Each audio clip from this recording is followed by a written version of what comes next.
Hello again. As you know, I'm Eli, the computer guy over here for Everyman IT, and today's class is TCP/IP and subnet masking. So today we're going to be talking about the TCP/IP protocol and then how you create subnet masks. So this is important in today's day and age. TCP/IP is the main protocol that is left for networking. Back when I started 10 or 11 years ago, there were lots of protocols that people used. People used TCP/IP. People used IPX, SPX. They used NetBEUI. They used numerous protocols. Now, just about everybody uses TCP/IP. Now, the class today, we are going to be talking about something called TCP/IP version 4. So there are multiple versions of the TCP/IP protocol. You may have heard of something called TCP/IP version 6.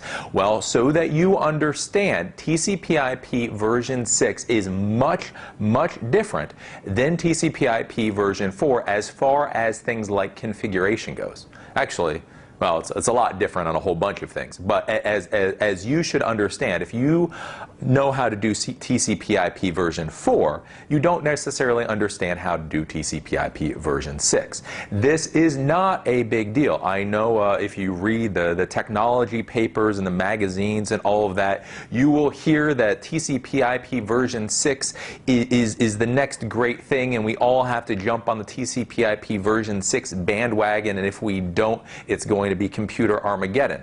Honestly, I have been hearing that since 1999. Way back when I got my MCSE, my Microsoft Certified Systems Engineer, way back then in 1999, they were telling us how everybody was going to go to TCP/IP version 6 like in the next couple of years. And now it's 11 years later, and everybody is still using TCP/IP version 4. So if you learn TCP/IP version 4, you're good. We're going to be using this for a long time. At some point, TCP/IP version 6 will replace version 4, but you know, I mean, that could be 2020, or at the rate we're going, 2030. So, so you'll be fine. We're going to be talking about TCP/IP version 4 today. We're going to be talking about how it works, and again, we're going to be talking about how you do subnet masking.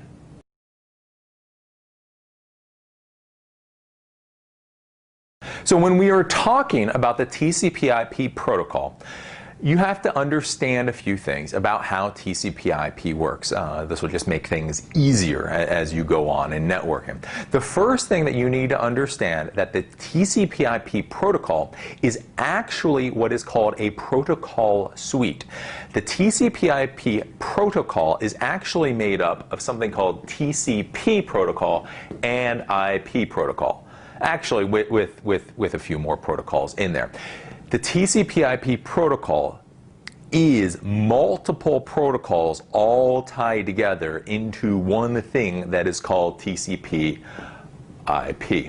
The main protocols in here, though, in TCP/IP are TCP, which is Transmission Control Protocol, and IP, which is Internet Protocol. Now, these are the main protocols, and they do two very important functions. The first protocol that we should talk about is IP. So what IP is IP is the protocol within TCP/IP that controls routing of information to different computers, different devices, and different servers on the network. So you will have heard of IP addresses. The IP protocol deals with these things called IP addresses, subnet masks, default gateway, DNS, etc. The IP protocol is what allows two computers to figure out where the other one is so that they can start communication. The big thing with IP that you will hear is that IP is what is called a routable protocol. Therefore, TCP/IP is a routable protocol. Back in the day, like I say, when there were more protocols out there that people were using, there were routable protocols and non-routable protocols. So routable protocols were TCP/IP, IP, IPX, SPX. What this meant was that you could divide networks into multiple sub-networks. So in non-routable protocols, every single computer can talk to each other. They're all connected. So if you plug it into a network for a non-routable protocol, all those computers are connected. And this can cause absolute havoc with just bandwidth utilization when all these different computers try to talk to each other. Because imagine if every single computer on the entire internet was actually connected to every other single computer on the internet at any one time. It would be complete havoc. Take my word for it if you don't understand why. What IP, which is a routable protocol, and IPX, SPX did, was they made it so that you could divide all these computers into multiple subnetworks. And then you had a boundary, which was your router. And then through that router, these computers could then try to connect to other networks if need be. So anything on this subnetwork would talk to each other. But if a computer here needed to talk to another subnetwork, then it would go through a router, it would go through the internet and such, and go to the subnetwork. Basically, routable protocols allow for you to divide huge networks into smaller subnetworks. This is a big thing. Then, being a routable protocol, you connect all of those sub-networks using routers. Yeah, makes sense? So that's the big thing with the IP protocol. Now, of course, the IP protocol, just so you know, since we're doing a class, when we talk about the OSI model, so the OSI model is the model for how network communications happen. IP is on OSI layer 3, the network layer. Just so you understand that. So once we've talked about IP, so IP is about routing the information. So it's how computers discover each other, so that they can start communicating. Well, once the computers have found each other, then they do need to start communicating, and that is where TCP comes in, Transmission Control Protocol. So this deals with once the computers have found each other, how are they going to talk? So hello, hi. Okay, now that that's happened, how are they going to talk? You know, what language are they going to talk? How fast are they going to talk? Etc. This is all done with a transmission control protocol. Now, you can get into a 5-hour class just on explaining all this basic stuff. But what you should understand about TCP that becomes very, very important, especially as a network technician, is something called windowing.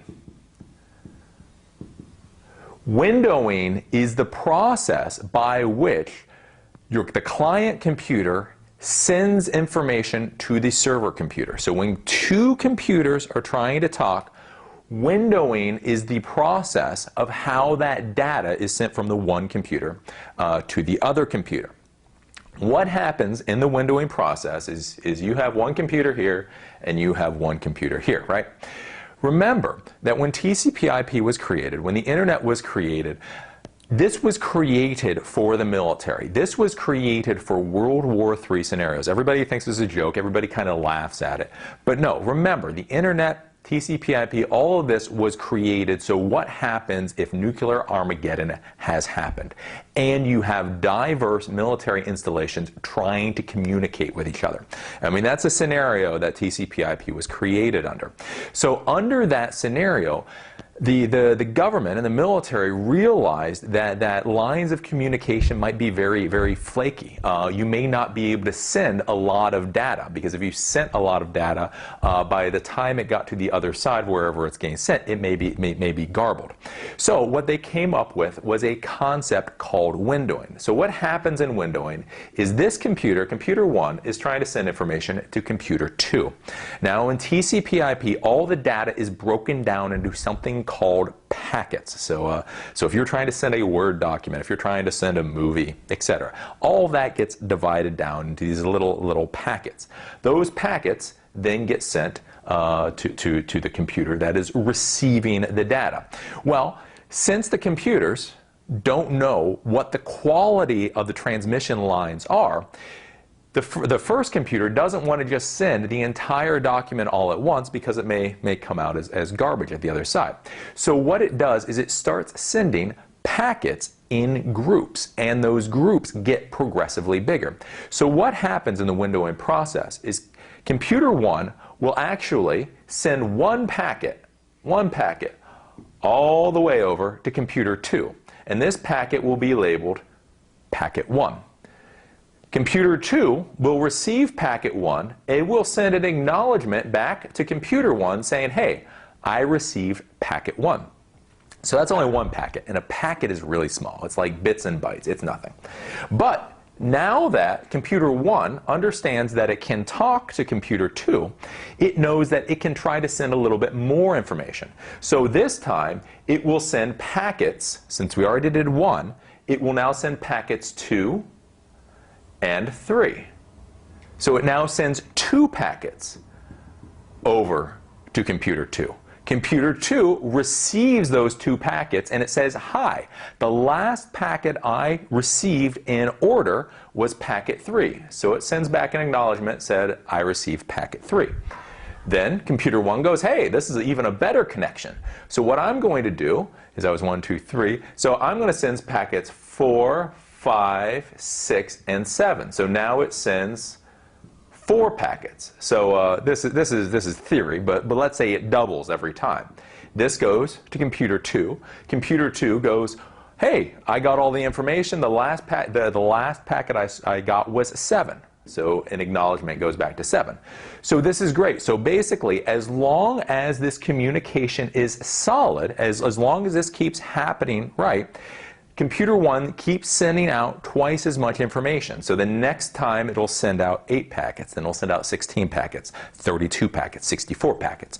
And as long as it's receiving the acknowledgement on the last packet and that it's in order, then it will just keep doubling and sending out larger and larger and larger chunks of this information. Now, what happens is, let's say this gets up to 128 packets, that it's sending out to computer 2.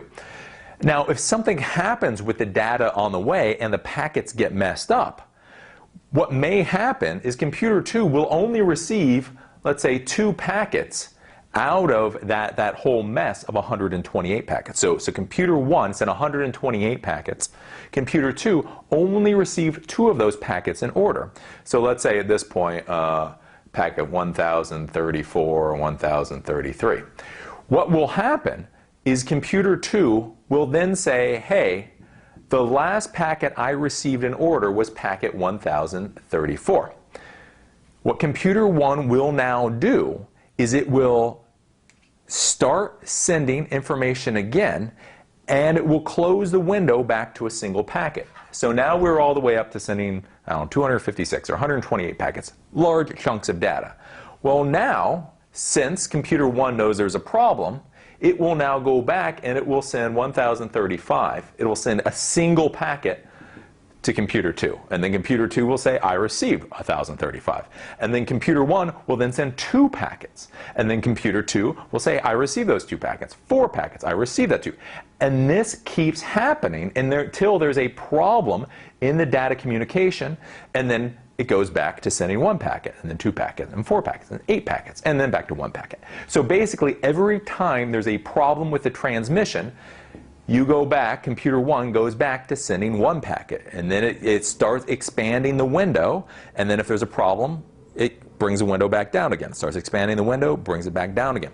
Now, if you were like me and you were using the internet back when we had 56K modems and 28K modems and all of that, you used to see this windowing a lot. So, if you're 30 years old or older, you've probably seen this happen. So back when you used to download information from websites, you would have a little progress bar.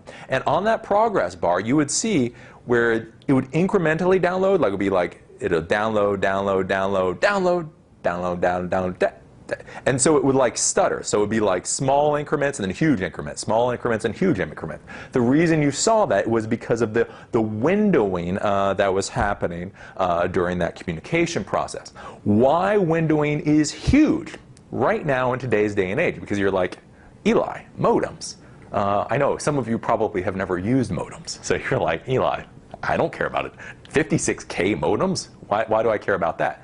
Why this is important in today's day and age is because of real-time communications. Because TCP/IP version 4 can be a real mess for real-time communications. Because that whole windowing process, When you're sending pictures, you probably don't notice it if you have a broadband connection. You know, if you have a 3 megabit per second connection, you know, you just see videos download. You just see pictures download. Even if there are little quirks or little stops in it, it's still so fast you do not see it. Real-time communication has to happen in real time. But the problem is if there are any problems or hiccups on the network, with this windowing process, you can have the sending computer go down to sending, you know, 3, 4, 8 packets at a time. 8 packets is not enough to keep a real-time communication stream going. Again, this gets a little complicated for this class. The more you play with networking and such, the more you will understand this. The main thing to understand with the transmission control protocol is that this is what actually controls the communication. So IP connects two computers together. TCP is what then deals with the communication between the computers once they've started talking to each other. The biggest concept out of TCP you have to understand, though, is this thing called windowing. This is how data is transferred from the first computer to the second computer. What you have to understand is basically it starts out with 1 packet, it doubles, it doubles, it doubles, it doubles until there's a problem. Then it goes back to 1, double, double, double, double until there's 1, double, double, double until 1. See how it goes? Hope you know how it goes. But those are the things that you have to understand when you're dealing with a TCP/IP protocol suite. Remember, it's an entire suite. And of course, just so I do my due diligence, TCP is OSI layer 4. So this is called the transport layer.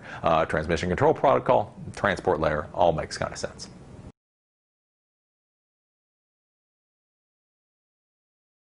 So let's talk about the components of a TCP/IP network, so you understand, you know, what you're looking at when you're looking at a TCP/IP device. The first thing is what is called the IP address. So the IP address is something that you'll see, and you'll see it's like 10.1.10.1, let's say. That is an IP address. IP addresses are addresses that are used to signify every computer or device on a network. Every computer or device on a TCP/IP version 4 network needs an IP address, 10.1.10.1, 192.168.1.1, etc., 207.65.44.1.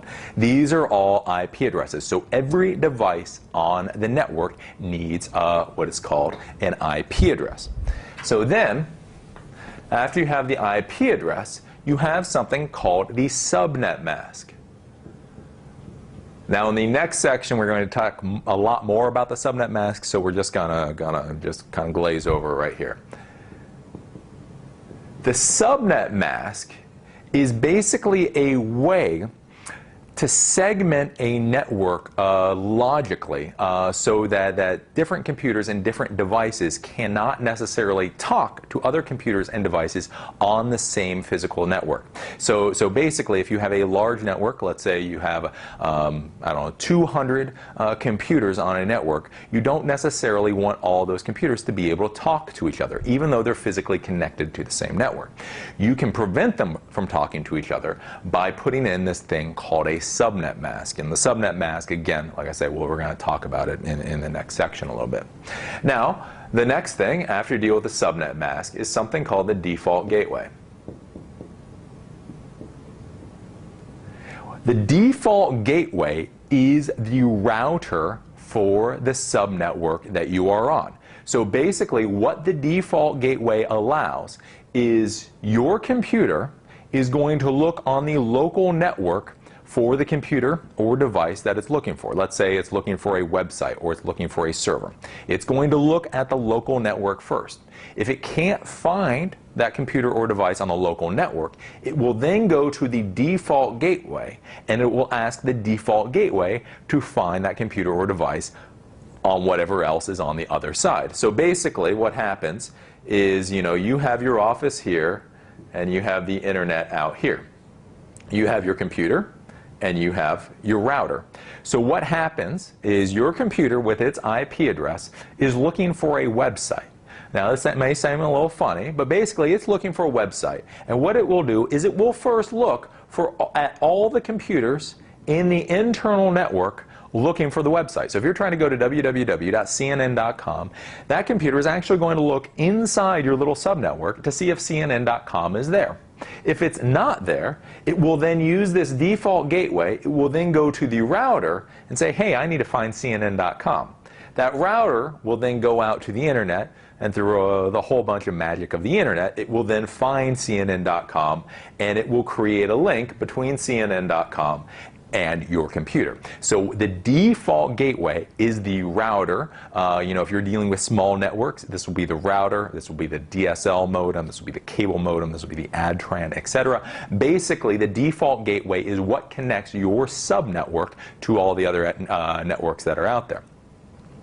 So you understand what the default gateway is. Now, the next big thing to understand is we were just talking about www.cnn.com.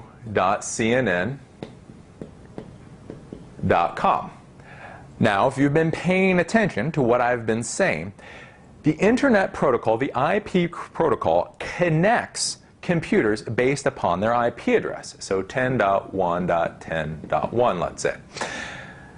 Now, this is not this. So you may be wondering, well, if all the IP protocol cares is about these IP addresses, well, where do these domain names come from? www.cnn.com, server, if you have computer names, PC1, etc. Well, CNN.com actually doesn't mean anything to your computer. So your computer that you're sitting in front of, when you put in www.cnn.com, your computer actually does not care about that for TCP/IP communication. What it cares about is the IP address. So what happens is you have your computer, and your computer only cares about an IP address. But you want to plug in something like CNN.com. This is where something called a DNS server comes into play. This is called a domain name server. What domain name servers do is they map domain names to IP addresses. So within this domain name server, it will say www.cnn.com equals, 201.65.33.2. So what's going to happen is you plug into your computer, into your web browser, www.cnn.com. Your computer doesn't care about this name. Can't really do much with it. But what it can do is it can take CNN.com, it goes and it talks to the DNS server. And it says, hey, this guy just plugged in www.cnn.com. What does that mean? The DNS server then tells your computer that CNN.com is the IP address 201.65.33.2. Your computer then goes, oh, thank you. I now know what to do with that. So it then uses this 201.65.33.2 IP address.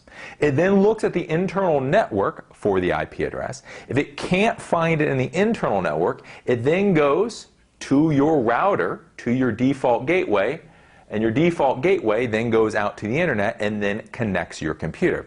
So the important thing to understand here is when you put in CNN.com, Facebook.com, Yahoo.com, etc., etc., etc., your computer really doesn't care about that. That is for you. Your computer would prefer you plug in IP addresses all the time. It would make life a lot easier for your computer. Thankfully, the world isn't run by computers. So what happens for your computer, because your computer only cares about IP addresses, what happens is when you plug in this is called a domain name, when you put that into your computer then goes out, it talks to the DNS server. The DNS server then tells your computer what the IP address is of this domain name. Once your computer has the IP address of the domain name, then it can go out and it can try to find the website that you were looking for. This is a simplistic thing. Once we get into website administration and all that, this gets a little more complicated, but this is the basic idea. Your computer does not care about domain names. It resolves domain names through DNS, a domain name server, to get the IP address of the computer with this domain name, and then once it has the IP address, it then goes out to communicate with that computer. Now, the final component that you need to understand about for TCP/IP networks is something called DHCP. I think it's Dynamic Host Control Protocol. Now, what is this? Well, as I've said, every device on the network needs an IP address. If it does not have an IP address, it can't do anything. Not only can it not receive communications, but it also cannot talk to everybody. So every computer on the network needs to know its IP address, it needs to know its subnet mask, it needs to know its default gateway, and it needs to know what DNS servers to talk to. So there are two ways you can give this information to the computer. The first is by giving your computer what is called a static IP address. What this means is you sit down at your computer or the device and you plug in all the information manually. So you say this computer has an address of 192.168.1.55, has a subnet mask 255.255.255.0, has a default gateway of 192.168.1.1, and the DNS servers are 192.168.1.1 and 208.55.44.1. Now, as you can see, me simply writing this out on a whiteboard, and that took a couple seconds. You were probably getting a little bored while I was doing it. So this can be a real pain in the butt. If you have to sit down at every single device on a network and plug in an IP address, this can be a real problem. Not only that, but since all computers on a TCP/IP version 4 network are signified, are communicated with their IP address, if you accidentally give two devices or two computers the exact same IP address, it can just cause all kinds of havoc. So some packets go to that computer, some packets go to that computer. I'm not saying some documents go to one computer and some documents go to the other computer. Like I said, when computers are communicating using the TCP/IP protocol, things like documents, things like videos, things like pictures get divided into packets. You know, it might take 1 million packets to put one picture back together. So if 500,000 packets go to one computer and 500,000 packets go to the other computer, there's nothing there to rebuild. So this is very important to understand. So if you have two computers on the same network with the same IP address, that's just bad. It's just not gonna work out very well.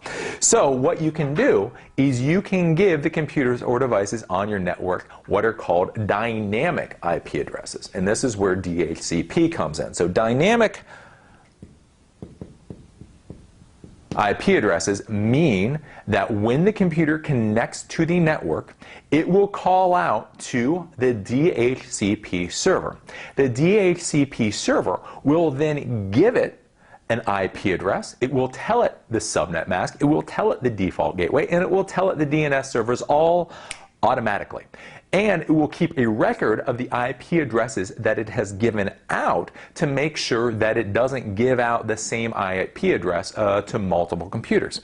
This is a huge thing. So basically, DHCP allows for the automatic distribution of IP addresses in the information, like I say, with subnet masks, default gateways, DNS, etc. This is a very good thing. Again, you may not realize it on a 5 or 10 computer network, but once you start dealing with hundreds or thousands of computers, this is DHCP is a lifesaver.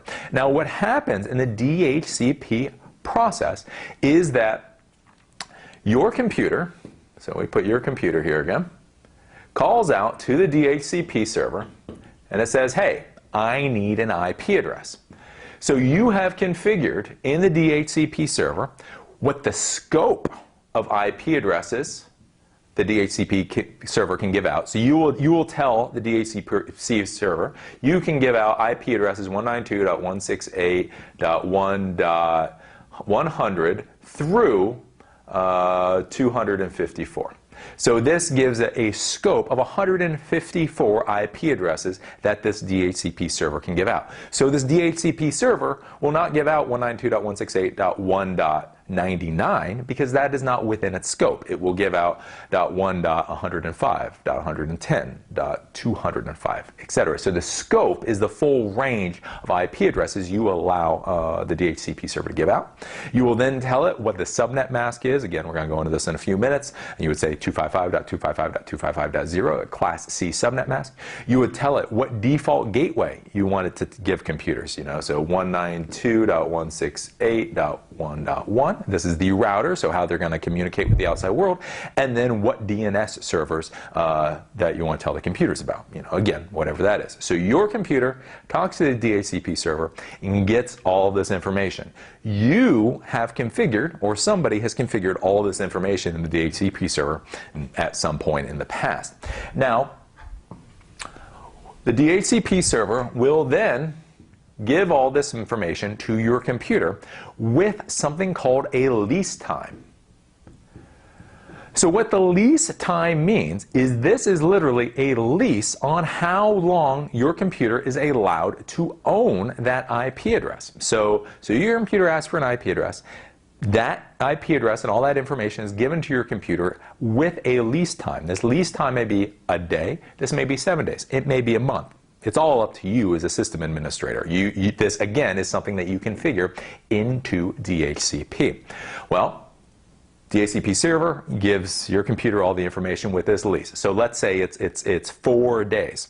What happens is halfway through the lease, your computer tries to automatically renew the IP address. So, you get this lease for 4 days. At the 2-day mark, your computer will automatically recontact that DHCP server and say, hey, I am still here.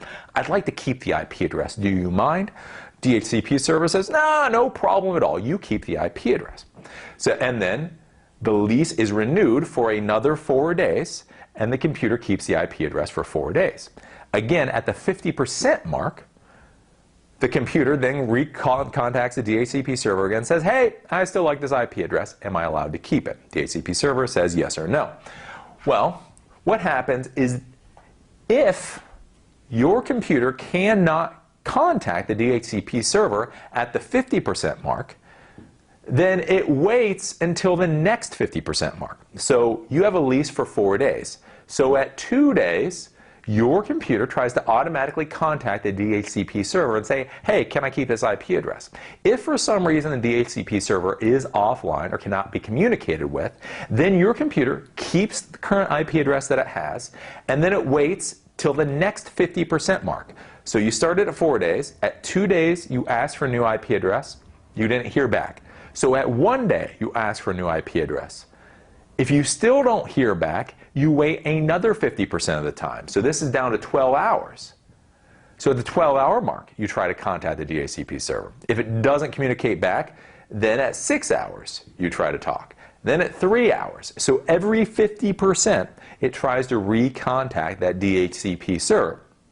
Finally, when it gets all the way to the end, it really kind of depends upon the networking software that you have installed on your computer. Sometimes it will flush out the other times it will keep it. So the big thing to understand is that for DHCP, this is all dynamic. As soon as you plug your computer into the network, it will try to communicate with the DHCP server to get the IP address, the subnet mask, the default gateway, DNS, etc. DHCP server, as long as it's there, will give that information along with a lease. Again, the lease is something you configure. It can be 1 day, it can be 7 days, it can be a year.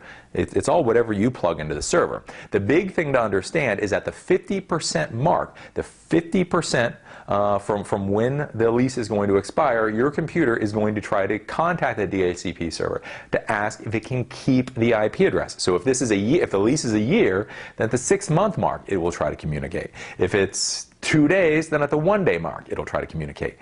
If it can't communicate, then it will wait another 50% of the time. So then, like I say, if it's 4 days, then it'll go to 2 days, then it'll go to 1 day, then it'll go to 12 hours, then it'll go to 3 hours, then it goes to 1.5 hours, then it goes to 45 minutes. and then the math, 22 minutes and 30 seconds, so it keeps dividing in half. This is something important to understand with DHCP servers. Now, most DHCP servers, they normally give out a lease of about 7 days, and this is a good default.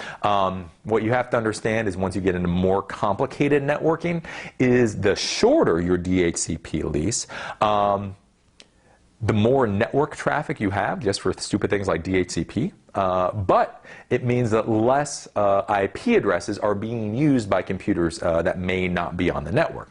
Whereas the longer the IP address, the more IP addresses get used up, but the less traffic on the network. That's kind of something that you'll have to deal with, some other point.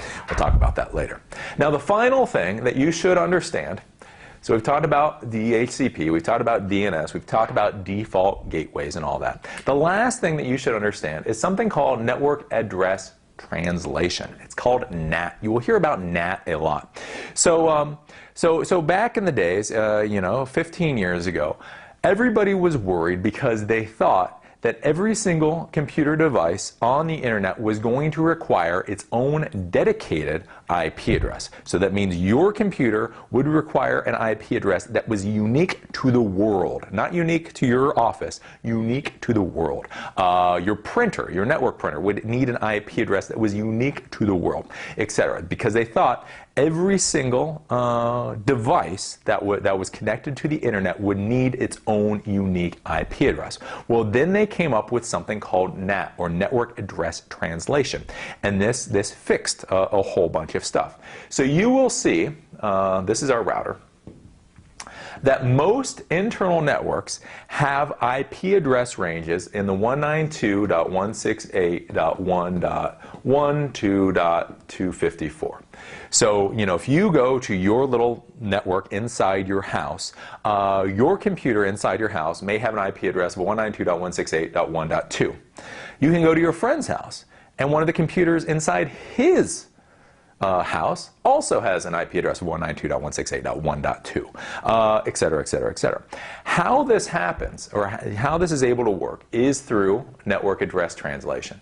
What happens is every router that connects to the internet, so whether this is a home router, whether this is a business router, whether this is an enterprise, whether you're dealing with IBM, every single router that connects to the internet needs its own dedicated IP address. So this building that Everyman IT is housed in, we have an IP address. Our computers, our servers that are sitting on the internet, they have individual IP addresses. My home router has an individual IP address. But then, once you get inside the router, you can use, or you can reuse IP addresses. So, like I say, all internal networks either use 192.168.1.whatever, or they use 10.1.10.whatever network addresses. All the internal networks. Because what happens is, let's say you have a computer here, it's 192.168.1.2, and you have 192.168.1.3 here. So this is your network. Then your neighbor has 192.168.2 also, and 192.168.3 also. Well, when you are trying to communicate to servers on the internet, the server that is on the internet is going to be most worried about what your external IP address is. So your external IP address will be, say, 208.55.44.1. So what network address translation allows is computer here, this 192.168.1.2, is going to go to your default gateway, and it's going to go out and it's going to find CNN.com. CNN.com is then going to say this communication came from this particular router. It will send the information back to this router. This router has NAT built into it, network address translation built into it, and it says, I know that internally the computer that was asking for this information is 192.168.2. And so it will then route the information to 192.168.2. Now, if this computer down here wants to go to, let's say, Facebook.com, the external IP address for this router may be 209.77.66.44. So 192.168.3 is going to go to the default gateway, to the router. That's going to go to the internet. That's going to go to Facebook.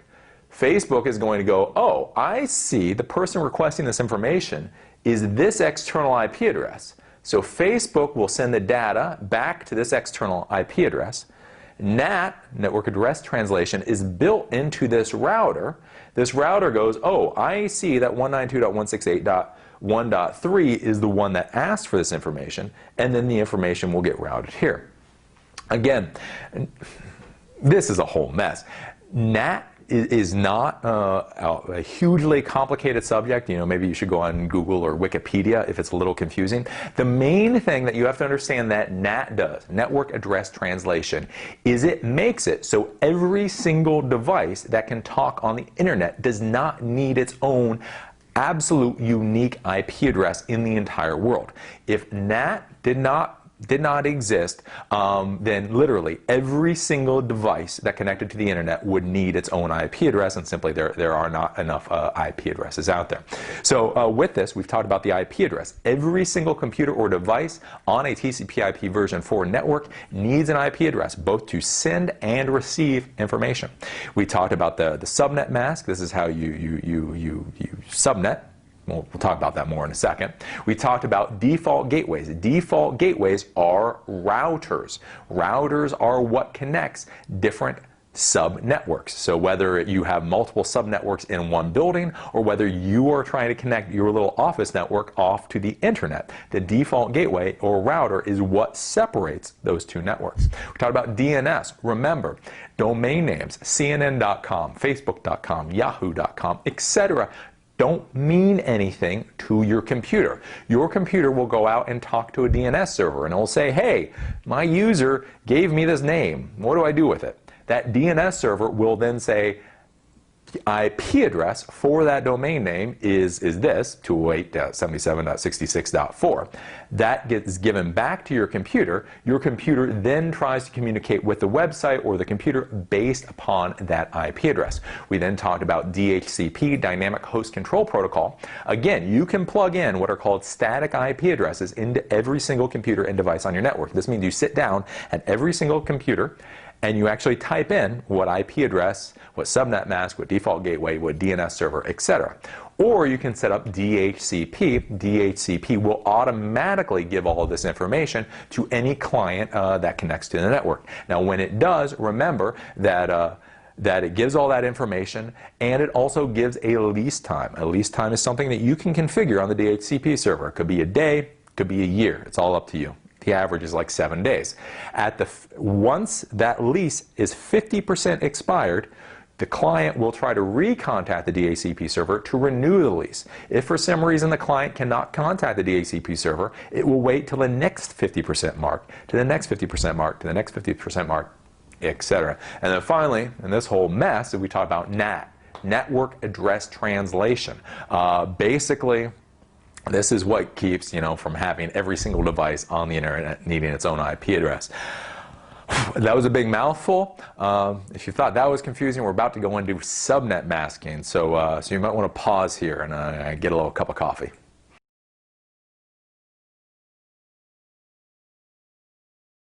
Okay, so we're starting on the long uphill slog to subnet masking. Now, the first thing, before we go into subnet masking, is you need to understand where we come up with these numbers. When we say 10.1.10.1, where does that come from? When we say 255.255.255.0, what does that mean?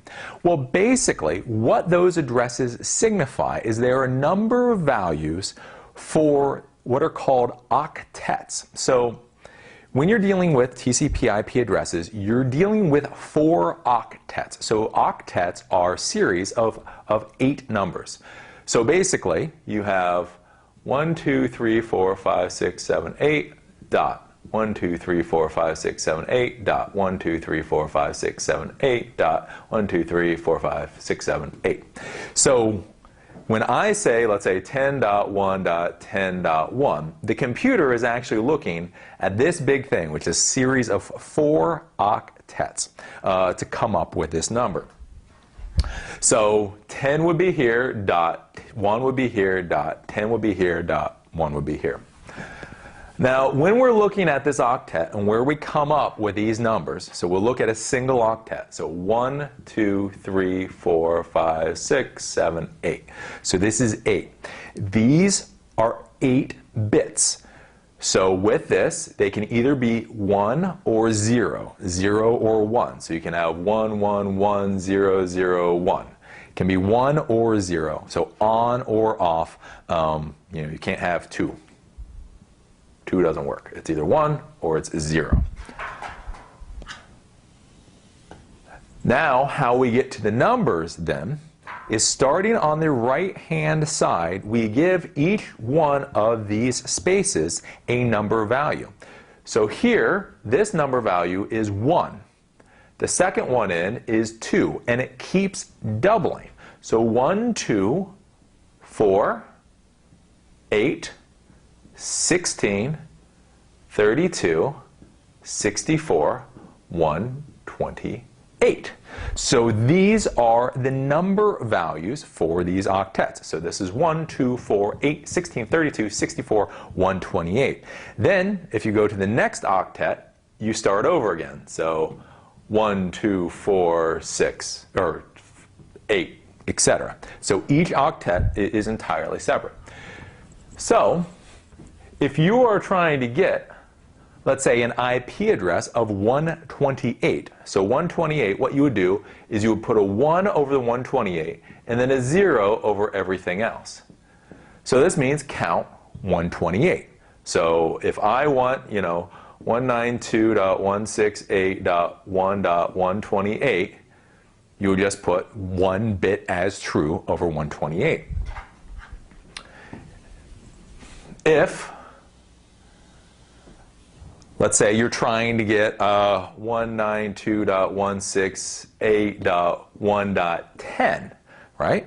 Well, then we look here and we say, okay, well, we've got an 8, so we'll make 8 true. And then we've got a 2, we'll make 2 true. And then everything else is 0. So if you want 192.168.1.10, that means 2 has a 1 over it, and 8 has a 1 over it. Does that kind of make a little sense? So, if you want, let's say, I don't know, address 254. So if you add all these up together, they will come out to be 255. So 255 if you add up all these together. So let's say you want an IP address of 254. So you'd say 1111111 0. So 128 plus 64 plus 32 plus 16 plus 8 plus 4 plus 2. That's it. And then you add all that up, and that will come out to 254. So this is what the numbers mean. This is how we get the numbers. This is going to be very, very important in a second once we start dealing with subnet masking. So basically, when you're dealing with an IP address or when you are dealing with a subnet mask, you are dealing with 4 separate octets. These octets are made up of 8 bits. The bits are either on or they're off, so 1 or 0. The way you come up with a number is, again, from right to left. You start with 1, then you double to 2, to 4, to 8, to 16, to 32, to 64, to 128. So all this will make a little bit more sense once we get into the subnet mask in a second. But this is the basic idea behind numbering and octets.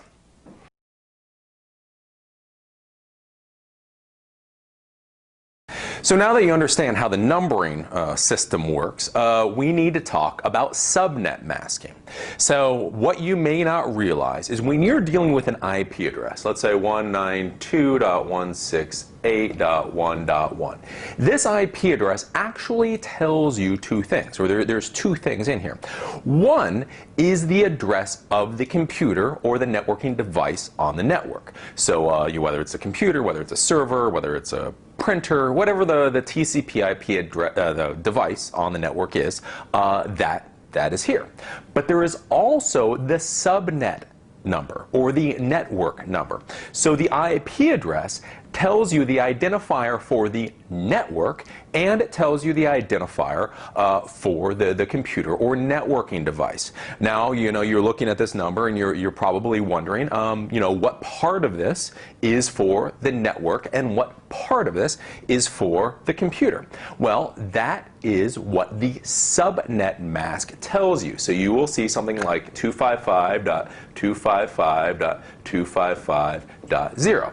This subnet mask tells you what part of this IP address is the network identifier and what part of this IP address is the device identifier. Now, this is very, very important because devices on different networks cannot talk to each other.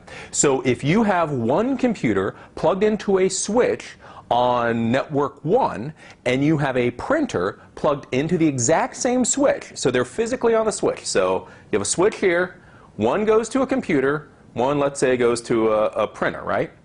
The computer that is on the first subnet cannot talk to the printer if it's on another subnet or another network based upon the IP address, unless, of course, there is a router to connect them. So remember, routers connect different subnets. So if you have a computer on one network and a printer on a different network, they need a router to communicate, even if they're plugged in physically to the same switch. So this is very important to understand.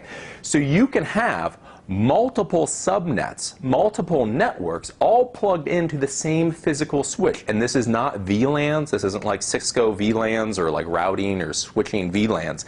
This is simply how TCP/IP works. So if you have computers on different subnets, on different networks, even though they're connected to a switch, so they're physically connected together, they still cannot talk to each other. So this is very important to understand.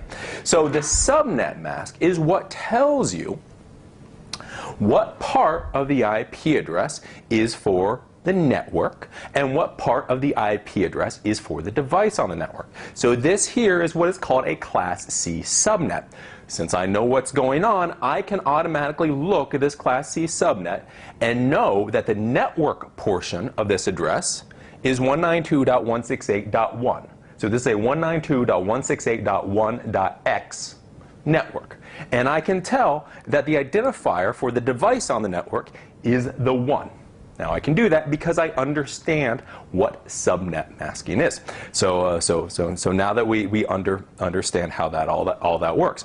Now, how you figure out a subnet is basically you decide. So we talked about the numbering system before. So we have 4 octets of bits. A bit can either be a 1 or a 0, remember? And depending on how the 1s and 0s are up here, you get a different number. So like this 1 right here, in order to get 192.168.1.1, that means we have 0, 0, 0, 0, 0, 0, 0, 1. And that makes 1. If we wanted, let's say 3, it would be 1, 1, 0, 0, 0, 0, 0. So remember how we talked about the numbering system before. So what we do is, using these octets, we decide how many networks we need in our network, in our overall network, and how many hosts we need in our overall network. And then all we do is we use that many bits that we need to accomplish our task. So we just divide it off anywhere in here. So we can say right here, we want everything to this side to be the network number, and everything to this side to be the device number. Or we can come here and we can put it here. Or here, or here. It doesn't matter. We can decide depending upon the subnet mask.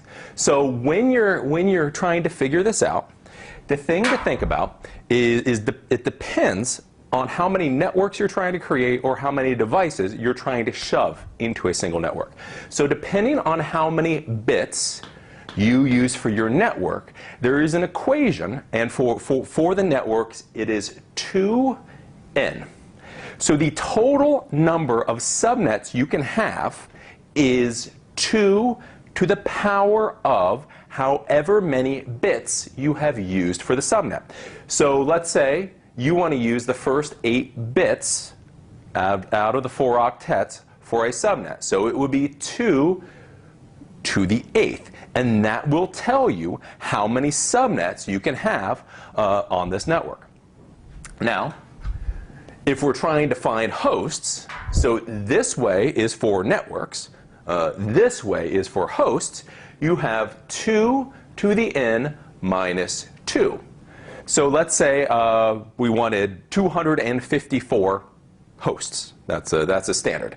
That is using 8 bits from this first octet. So this is a class C subnet. So it would be 2 to the 8th minus 2, and I just know this by heart, which comes out to 254 hosts. So what you're doing when you're creating the subnet is you have to figure out either how many networks you want or how many hosts you want. And then, depending, you basically count one way or the other. If you need lots of networks, then you count out how many bits you need from left to right, and then you just take those bits for your subnet network. And to figure out how many subnets you can have here, it is 2 to the n. 2 to the exponent of however many bits you have taken.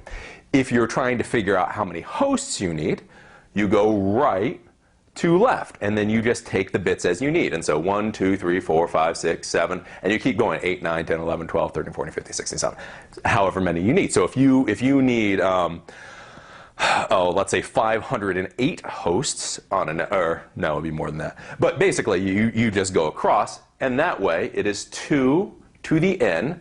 So the n is how many bits you use, 1 or 2 or 3, minus 2 tells you how many hosts. So that's all you have to do to figure out the subnet, how many subnets or devices you need.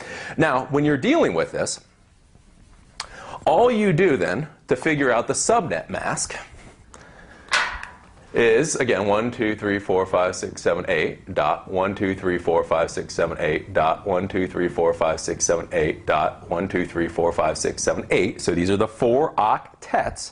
To figure out the subnet mask, you just add up all of the bits and then the number. So remember, when we're dealing with an octet, 1, 2, 3, 4, 5, 6, 7, 8, remember the number positions. This is 1, this is 2, this is 4, this is 8, this is 16, this is 32, this is 64, and this is 128, right? So if we're trying to figure out a subnet, and let's say we decide to use all of the first octet for the network, for the subnet networks. So if we add up 1 and 1 and 1 and 1 and 1 and 1 and 1 and 1, if we add up all these, right, then that comes to 255. And then we do dot, because that's the octet, and then there's nothing here, and nothing here. So that would be 255.0.0.0. So the subnet mask, if you were doing this, would be 255.0.0.0. Now, let's say we wanted to do 111.111.111. So we wanted to use all of that, right? So then that would be 255.255.0.0. And if we wanted to use all of that, 11111, then it would be 255.255.255.0. So now you may have seen these particular subnets before. 255.0.0.0, 255.255.0.0.0, and 255.255.255.0. These are the classic A, B, and C subnets. So an A-class subnet is 255.0.0.0.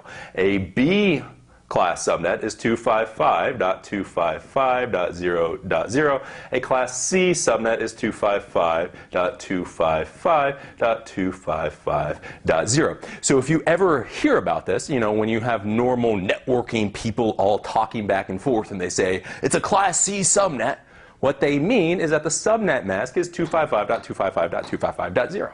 If they say it's a class A subnet, it's 255.0.0.0. So you follow me there? Now, okay, so you've seen these standard ones, 255.0.0.0, 255.255.255.0. Well, sometimes, since you are going to be a really cool network engineer, you are not going to divide your subnets on the octet, right? So 1 octet, 2 octets, 3 octets, 4 octets. Sometimes you're just going to have to be crafty, clever, cool, and not use the 255 subnets. So let's say you were given a whole class C subnet. So you are in an office, and your higher level network person gave you 254 hosts. So they gave you a class C subnet, 192, let's say .168.1.x. And it's 255.255.255.0. So you're allowed to use this. But you want to divide this into 2 networks, right? Well, so we're using all the ones here, all the bits here, all the here. So let's say we just want to create an extra couple of networks. So we're going to steal a couple of bits out of this class C subnet. So with this, all you do is, of course, because we use all the numbers here, that's 255, period. We use all the numbers here, 255, period. We use all the numbers here, 255, period. But here, we only want to use 2 bits. So then we do 1 here and 1 here, right? Because that's where the division for the subnet will be. We add that up, and then this subnet mask will be 255.255.255.192. So now we can use these 2 bits to create different networks. So that's how that works. Subnet masking is pretty confusing. You gotta scratch your head over it, and you don't have to do subnet masking very often. Normally, you simply use the subnet mask that, frankly, somebody else gave you. Whether it's your ISP provider, whether it's a senior level engineer, etc. You very, very, very, very rarely have to create your own subnet mask, dividing it off here. I've probably done it 10 times in the real world in my entire life. You just use the subnets that they already gave you. The important thing to realize, though, is how to count how many different devices you can have on any particular subnet, because this will be important, especially in larger environments. Because, like I say, if you have a class C subnet, so class C is 255.255.255.0, that means you're using 8 bits for the device identifier, which means you have 2 to the 8th minus 2, which comes out to, you can only have 254 devices on this network. You try to plug in 300 devices, especially if you have something like a DHCP server, it's all going to get nasty really quick. So this is an overview of subnet masking. Again, like I say, it's very, very confusing, very, very tedious. The main thing that you have to understand is when you're doing the subnet mask, whatever bits you use are used for the network, the subnet identifier. The other bits are used for the computer identifier.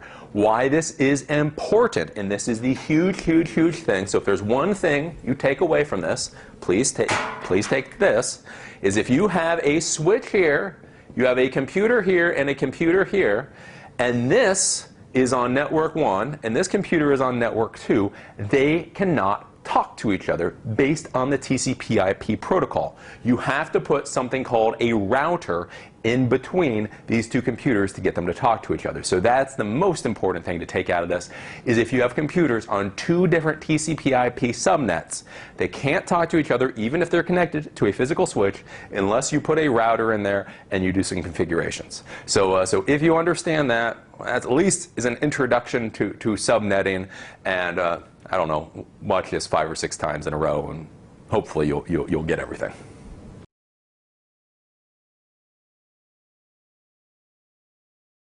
So that's a class on TCP/IP and subnet masking. The big thing to understand with this, if this is the first time you've ever heard of this, is, I mean, this is a confusing subject. It's one of those things, just the more you work with TCP/IP, the more you work with networking, the more this makes sense. You know, I showed you how to do subnet masking. The reality is, you don't have to do subnet masking very often. You don't have to sit down and manually create subnet masks. You need to know it in case you do ever have to do it, but this is not some daily task that you're going to be doing. I mean, like with me, you know, I come up with specialized subnets, I don't know, a couple of times a year. You just have to understand how to do it. That's really the big thing.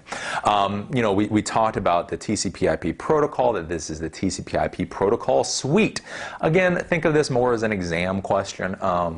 You know, you should know that it's a protocol suite, but you know, it's not that important at the end of the day. It is made up of the TCP and IP protocols. Again, IP is for the actual how computers find each other. You know, we have the IP addresses, and then TCP is how the computers talk to each other once they have found each other.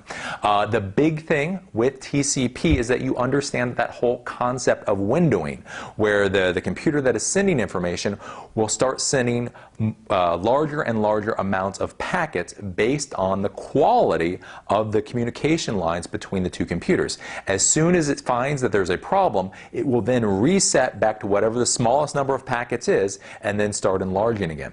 Again, you will not notice this for downloading videos or downloading pictures or looking at websites. You will notice this when you're dealing with voice over IP communication. Any type of real-time communication, this windowing can cause havoc with.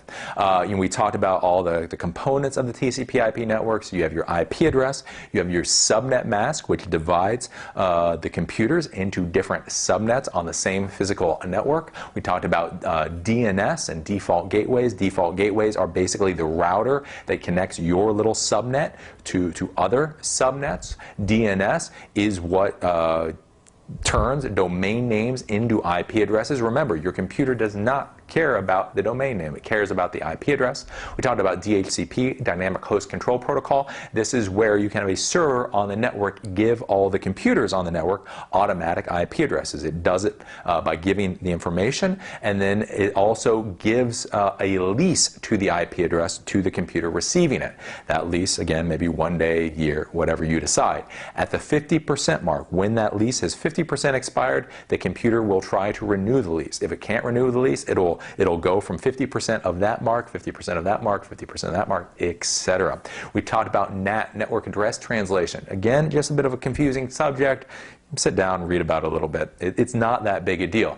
Basically, what NAT allows is it allows IP addresses to be reused by internal networks. So like I say, my building, everymanit.com, inside we can have IP addresses 192.168.1.3 and 192.168.1.4, etc. And you can use those exact same IP addresses. If NAT, network address translation, did not exist, that would not be possible. Every single computer or device that connected to the internet would need its own unique IP addresses.